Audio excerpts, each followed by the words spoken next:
each and every one of us is an embodiment of divinity. And there are two aspects of the divinity in us.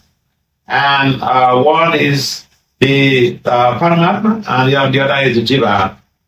So the idea of certain therapeutic intervention is to create some type of avenue where we can decarcerate ourselves from the shackles of mundane incoherences, because those incoherences have created so much of stumbling block in our professional development, spiritual pursuit, social adventures, etc. So, in the traditional sense, when we say therapeutic intervention, it entails the chanting of mantras to create a positive change in our lives. And so many experiments have been conducted in the research industry, especially management science. I also did some research on therapeutic intervention in preventing financial fraud. This is an economic institution, so you should be exposed to this very principle of how therapeutic intervention could prevent financial fraud. So these are ancient technologies that we are using this in the 21st century to be able to address economic and social issues. So we do have problems. Typically in academia, one of the major things that is confronting us is academic distress. If you ever go through an academic system, say you went through an undergraduate, master's program, you've done a PhD, definitely you are exposed to academic distress. Sometimes people think going to college or doing a university program is juicy. No, it's not juicy. It's full of challenges. We pursue our degrees or our research because we know it is going to be beneficial for our future. If people understand what they are doing is beneficial to them, they may take all type of risks in the adventure, in pursuance to the fulfillment of all ultimate objective in their career. So studying, especially undergraduate studies, is very, very challenging. And students really put this stress out. They get a lot of anxieties, stress, sometimes depression. And therapeutic intervention has been proven by researchers beyond reasonable doubt to be an effective tool for mitigating a number of mental health challenges, such as academic distress, general stress in itself, anxiety, depression, even sleeplessness. What's the name of that? What's the term for that? Sleeplessness? Insomnia. Yeah, insomnia. Just 2023, some researchers came up with a report that sonic therapeutic intervention or the chanting of, for instance, the Hare Krishna mantra helps in mitigating insomnia. And these are not people, the researchers, they are not biased people. Because if the practitioners of Krishna consciousness came up with that stuff, they will say, come on. In research, we don't accept people like that. The researcher has to be objective without any bias. But these guys, they don't have any bias. They're just neutral, objective research fellows. And they conducted their research, they're using methods and approaches that are generalizable.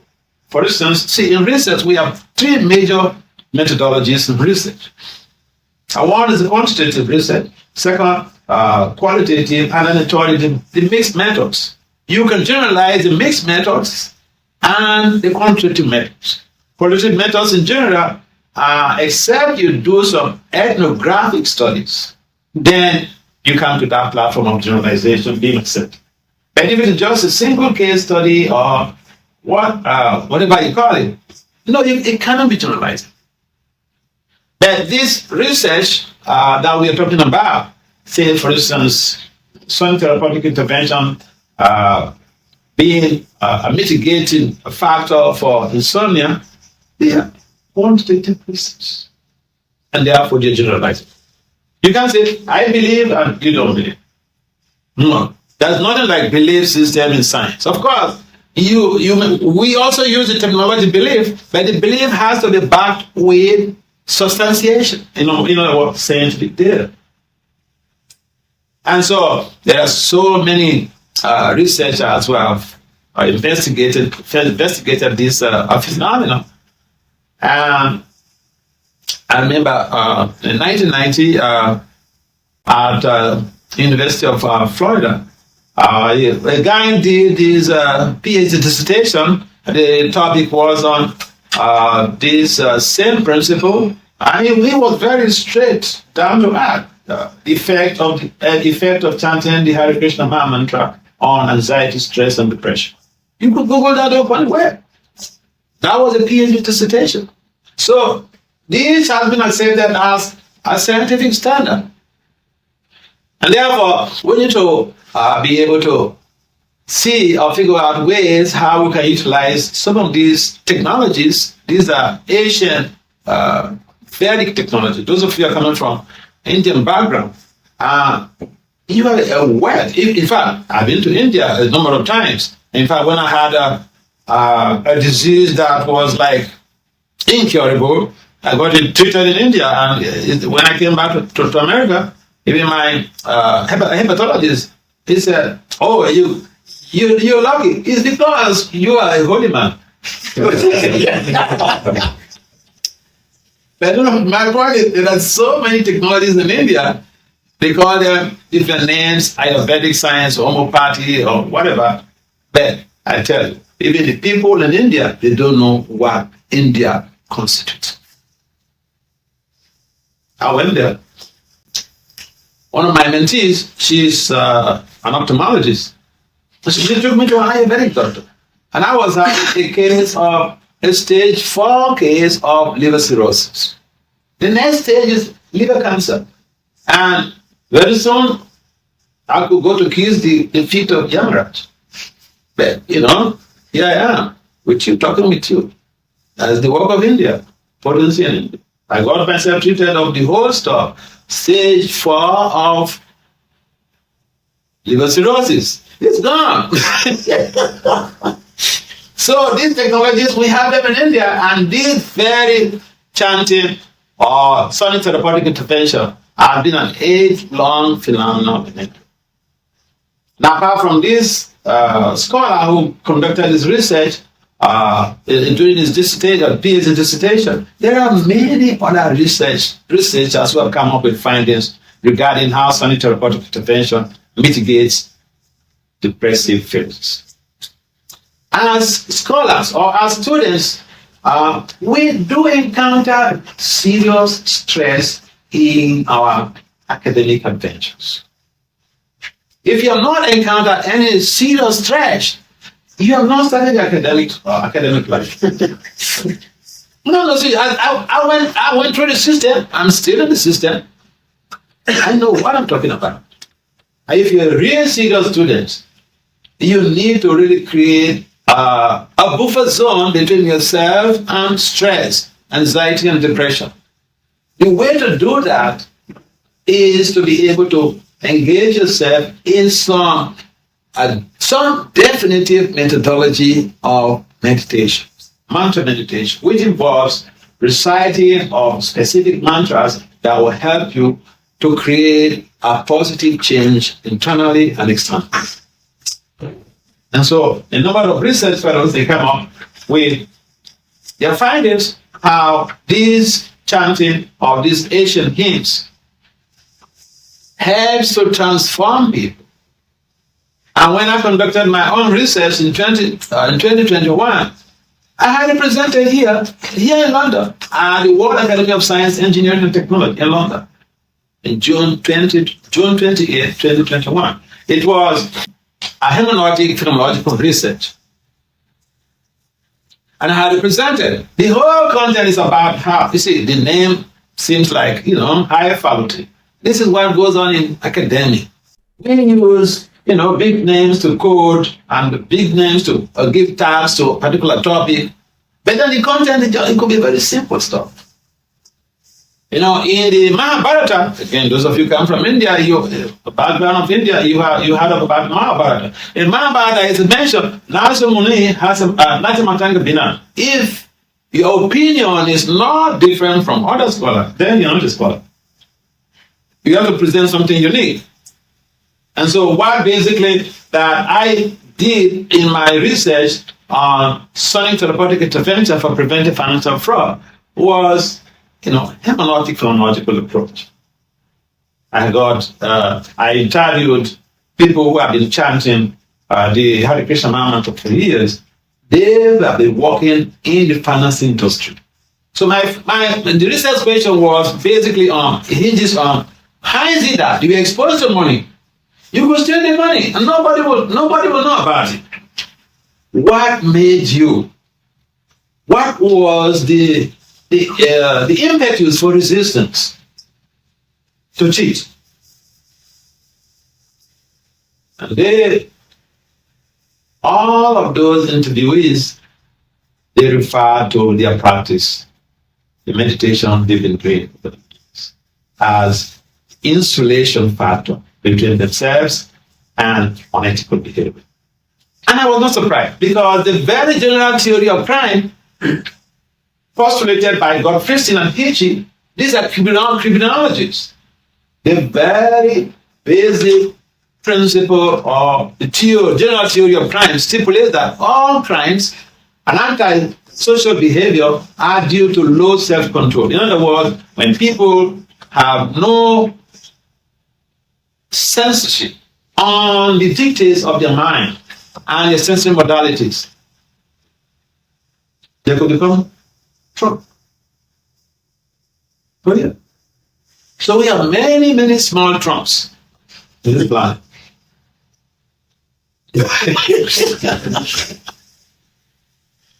When you have a fellow, what do you mean to say? So, this is London School of Economics. So I can give you a story you'll be able to relate with. The 10th director for International Monetary Fund, again, you can Google this up. His name is Strauss-Kahn, the 10th director for International Monetary Fund. You know how he lost his job? This same principle of Adanta is, in Sanskrit, is characterized as Adanta Gopi Vishata Kamisha. Uncontrolled senses and the mind. It creates a hell situation. This guy came to America. He was in New York. He had a beautiful wife at home. And his wife is also an erudite scholar. He went to one of the best schools in France, studied economics. The school, London School. So this guy, he studied economy. He got a big job. The director for International Monetary Fund. Within a twinkle of an eye, he lost his job. He went to jail. Not only losing his job, he went to jail too. Again, what was the cause? Uncontrolled senses and the mind. And one of the positive side effects of this sonic therapeutic intervention is that it helps to create an environment where you have your senses and your mind on the book. Now, in our conditioned state, in the Bhagavad Gita, Lord Krishna explains this to Arjuna. In our conditioned state, we are slaves to the mind. Whatever the mind dictates to us, that's what we do. And we feel very comfortable about it. See, people, and I raised this issue when I was in the Caribbean. They invited me to come to speak at a commemoration ceremony of abolition of slavery in Suriname. So one of the issues that I raised was that, see, we are so much concerned about slavery, physical slavery, people being sold into slavery. Then we are labor and all this stuff. Yeah, that has been abolished. I said, there's another slavery that nobody is making any attempt to abolish it. They said, what? I said, we are slaves to our mind and our senses. They busted out laughing. But it's so true. We get driven by the mind and the senses, and we just follow up the deep things of the mind. I was telling the story of Jimmy Cliff, one of our heroes when we were teenagers. Jimmy Cliff debuted an album, and one of the tracks was, that was a hit. A hit debut. And one of the tracks, the title of one of the tracks was Follow My Mind. And in the lyrics, you can Google that up again. You can find it. Follow My Mind by Jimmy Cliff. In the lyrics, what Jimmy Cliff practically was saying is that just follow your mind and you'll be good to go. You follow your mind and you'll be happy. Follow your mind and you'll be perfect. Then, after some years had passed, I got exposed to the back of a gate. And I read the back of a guitar. And Lord Krishna was mentioned to Arjuna that, in our condition state, the mind is our worst enemy. And if you can't control the mind, then you're a slave to the mind. And then the next moment you can become a prisoner. You can engage in all types of unethical behavior. You can even be a billionaire and you go after raping a woman. And this is what happened with Trump. I'm sorry, this is the reality. So, you are going to be the leaders of tomorrow. You can become the director for International Monetary Fund. But I guarantee you, your position is not so secure. But yeah, if we are slaves to the mind and the senses, our position in this world is not secure. You can even become the president of the United States or the prime minister of UK. And I can give you another example in America. Clinton was almost kicked out from his office as a president again because of uncontrolled senses. Why is it? Because of all of these spiritual bankrupts. When people are spiritually bankrupt, they can't have any control over their senses.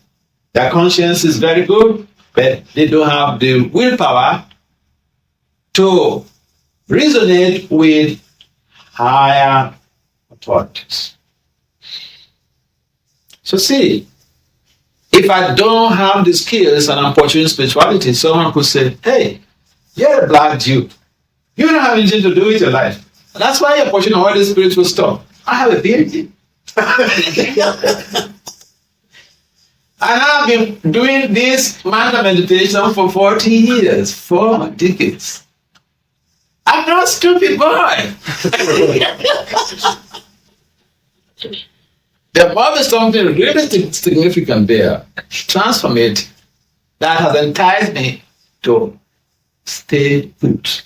If you're in a relationship and you're not comfortable with it, there's a lot of cheating and abuse, you may not sustain this stamina to go on in that relationship. I've been in this relationship with the Holiness for 4 decades.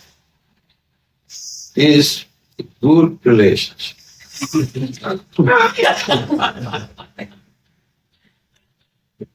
Now, the other aspect that is beneficial to students and scholars is that this study therapeutic intervention has also been proven to be very effective in in promoting attention span. We need attention. We need high attention span as students and professors to sustain us in our creativity. So this study therapeutic intervention or the chanting of mantras, specifically the one that I've been referring to here is the Hare Krishna mantra. It has been proven by scientists. They are not devotees of Lord Krishna. Objective scientists. They conduct experiments and they've shown that this sonic therapeutic intervention or chanting promotes attention span. It improves attention.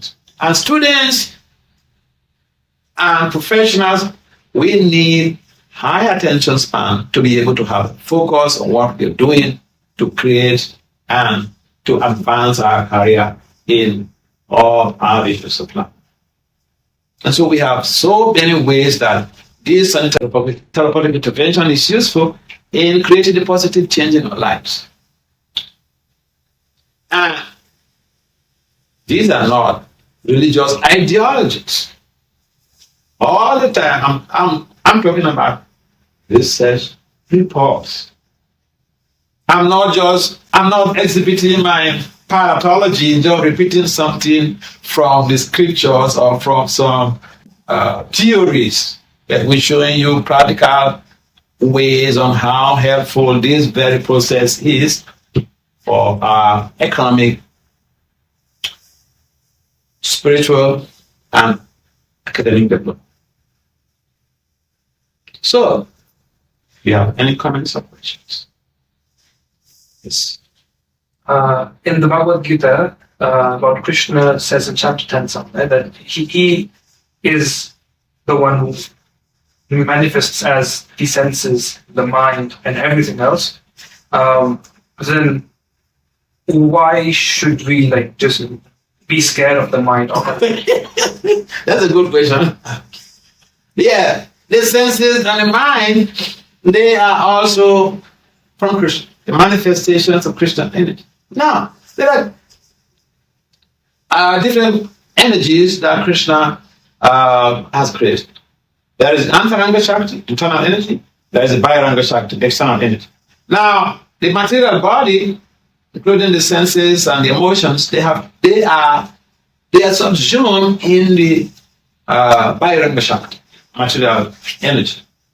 And then the material energy does not really help us so much in trying to create a sustainable future in our lives. Material energy is all about trying to create some insecurities in our life and create some problems. And so, yes, it's Krishna's energy. You're right.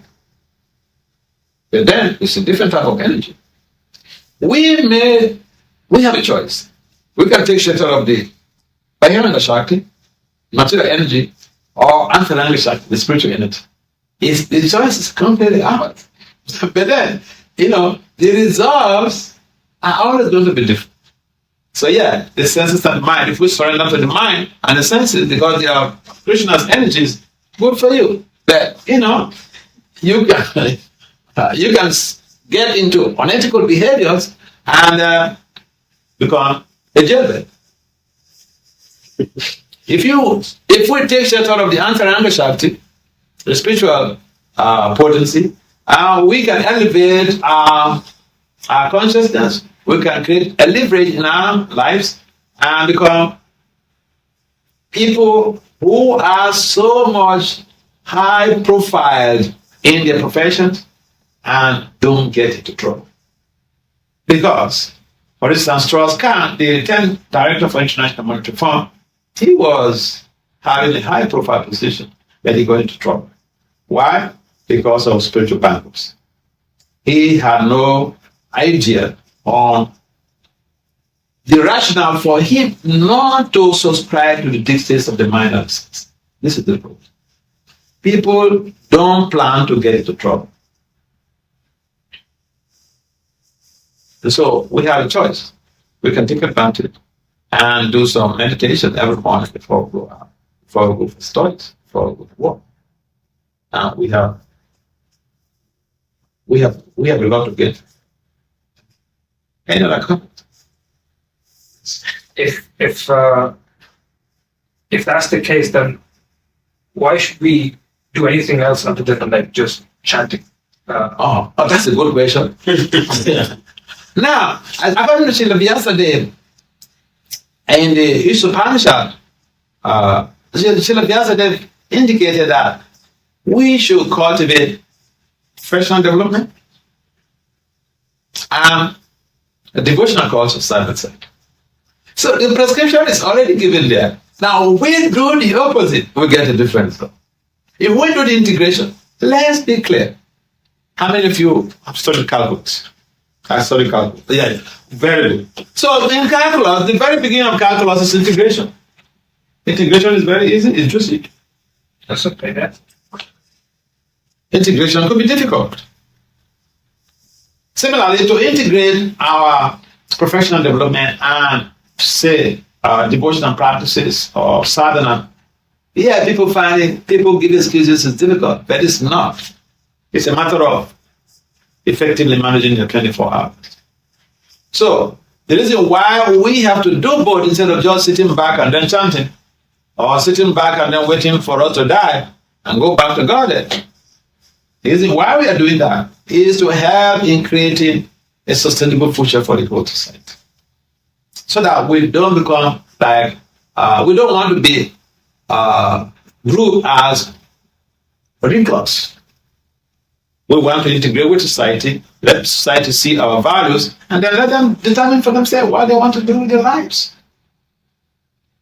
Yeah, so we don't run into the forest. Okay, so look, I go everywhere practically. I have traveled to the major continents of the world.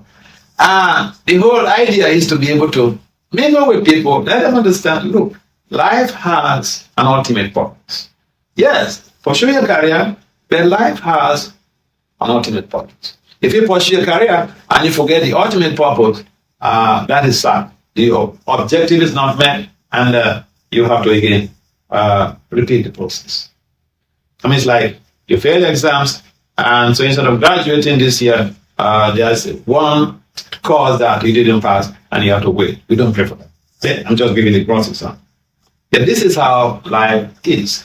And therefore, even for the social benefit, we can become more grounded in our professional development when we integrate spiritual practice in our life, because it gives us a sense of purpose, serenity, and focus. Yeah. And yes, somebody was asking. Yes, please. Richard, thank you so much for your talk. So I know you mentioned the IMF president who was thrown in jail. I feel like that's one of the few instances when someone on Wall Street or some financial industry was put into jail, because usually the things are so corrupt or their karma is so good that they just they can commit so many crimes like Trump and they can still go back and be president. So for instances or people like that, what is their motivation to have, ethical guidelines or participate in Islamic therapeutic intervention? Mm-hmm. That's a good question. Now, I give you the example of, Bill Clinton. Bill Clinton was the president of the United States. He got involved in some illicit relationship with an intern, and he was impeached. He was found guilty. They were to throw him out from the presidency, and he kept to beg. That's very humiliating. For an achiever to come down low, that you come to let everybody know, or you beg everybody that, look, I'm a rascal. There is very, very simple. He said these people are like what the Shastra considers them to be Kshatriyas. For a Kshatriya, humiliation is worse than death. So just the humiliation alone, see, Trump, the worst thing you can do to Trump is to tell him, you're a felon. He'll be so angry. But he is. So he fought so hard to remove that name from that contamination, social contamination from his record. But no, his karma couldn't allow him to get off it. Now, when he was to be sentenced, he rushed to the Supreme Court. Said, let them throw off all of these cases. Supreme Court says, and those were his judges. Judges that he appointed to the Supreme Court. They said, no, sir, you go and be sentenced. So he has this tag, indelible for life. That is worse than death for a church.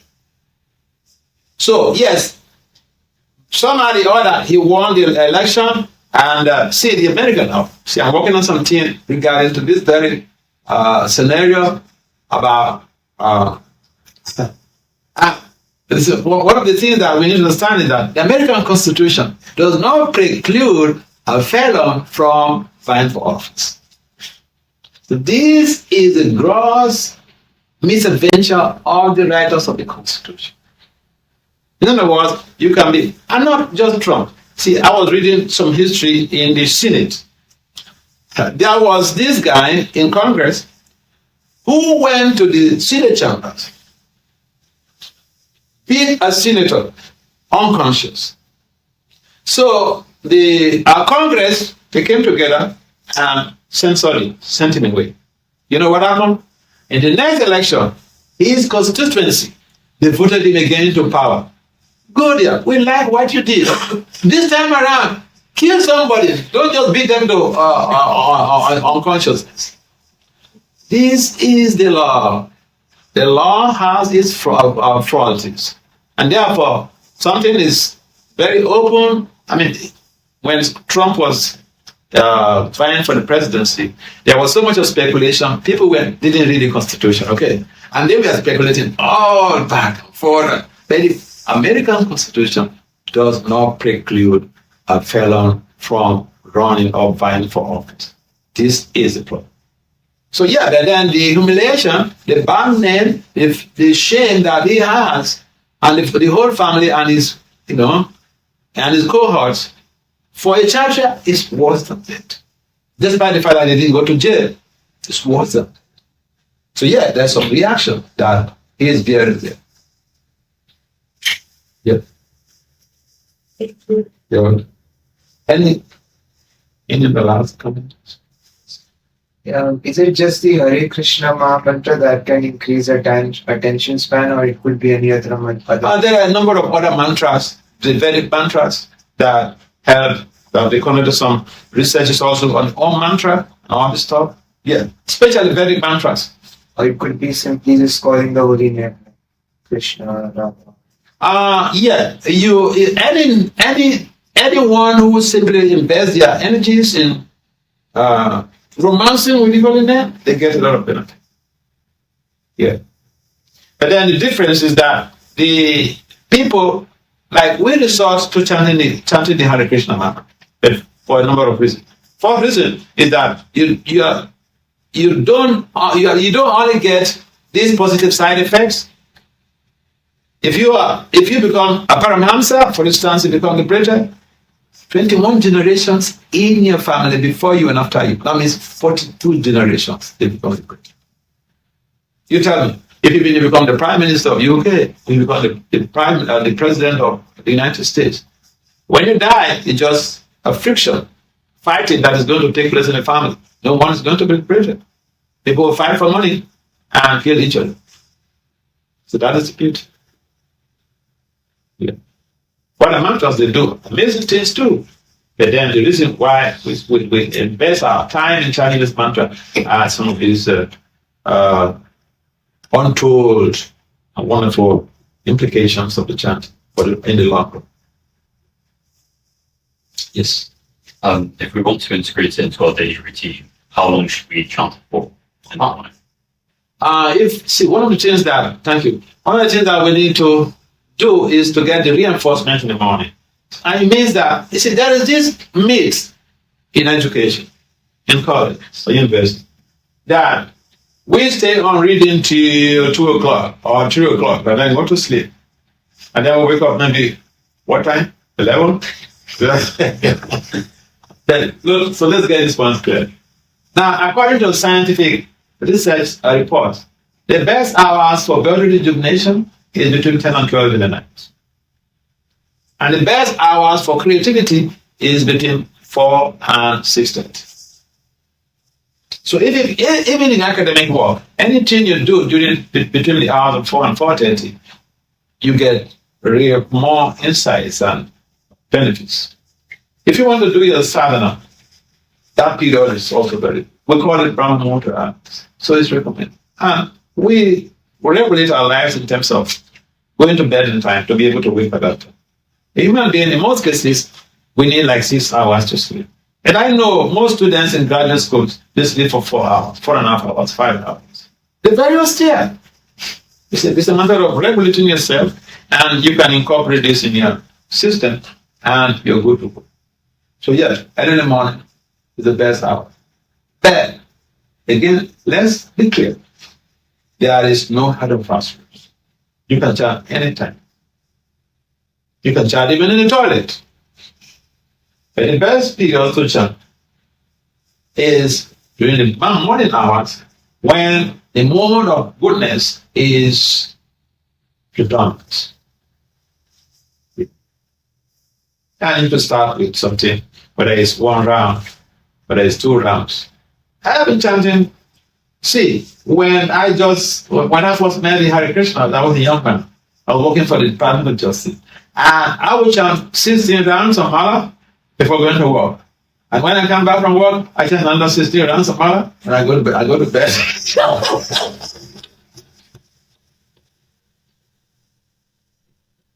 Yeah. So we have to see how we are channeling our energies in productive ways to create sustainable food. This sadhana helps to protect us. See, life itself is like a warfare. And if you are not protecting yourself in terms of engaging in some meditation, mantra meditation, for instance, the sun therapeutic intervention we're referring to is mantra meditation. If we are not doing that, we are exposing ourselves to all types of infiltration and damage. I give the example of someone is going in the military. So a soldier is going to the war front. And he puts on all it took armor, boots, jacket is bulletproof, helmet bulletproof. So he goes. There is high probability that he will come back. He's fully armed with guns, bombs, and hand grenades, and all this stuff. But if someone is going to the war front and is going with swimming pants, and he tells his family, "Hey, Daddy, see you later." We're not sure whether he's going to come. We're not sure. So when we are not engaged in some protective spiritual adventures, it's like we are going to the war front with swimming pants. And on college campus, there are so many distractions, boy. So many distractions.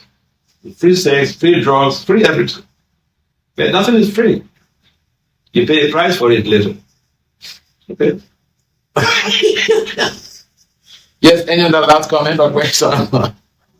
Yes. So you've been doing this chanting like so many decades, of course. Are there any indicators that one can use to assess if they are progressing in their spiritual? Oh yeah. I'll give you some few examples. The unethical things that you like doing, you'll be disinterested in it. Just naturally be disinterested. See, I tell you one thing. I can give you this gross example. When I was doing my doctorate, my PhD, applied management is full of, mathematical stuff. So we had a course on statistics. It's titled Quantitative Reasoning and Analysis. We had 10 PhD students who took that course. All the students failed. I was the only person who passed. And I had 90 plus, A plus.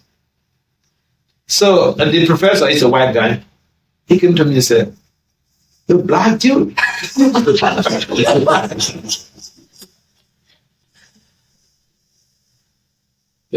He was worried. How come?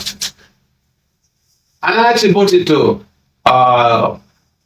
the purified intelligence that has created that leverage in my life. Because my intelligence had really been sharpened for these years. Yeah. So it's a good thing. Also, some years ago, I had conducted a research amongst undergraduate students. Before they got involved in this science therapeutic intervention or chanting, their grades we recorded. And then the years that they were chanting, we recorded also their grades were high. Yes. Yeah. So it does help in improving attention span and cognition. All right. In the absence of any other comments or questions, and if you, just in case you're feeling shy to ask a question, I'm a liberal guy. You can talk to me anytime. Okay. He has my phone number. Some other guy here also has. Lucas also has my contact number. You feel free to reach out to him. See, I'm in a good position to help most of the students because in my undergrad I studied education, counseling, and language arts. My master's I did education and philosophy, and the PhD I joined to the Faculty of Management. Applied Management and Decision Sciences with the focus on leadership and organization of change. So I think I'm in a good position to help most of you if you want some professional advice or academic advice or whatever. Okay, so feel free. All right, okay, so we have to blow the curtain for now. Thank you very much for participating.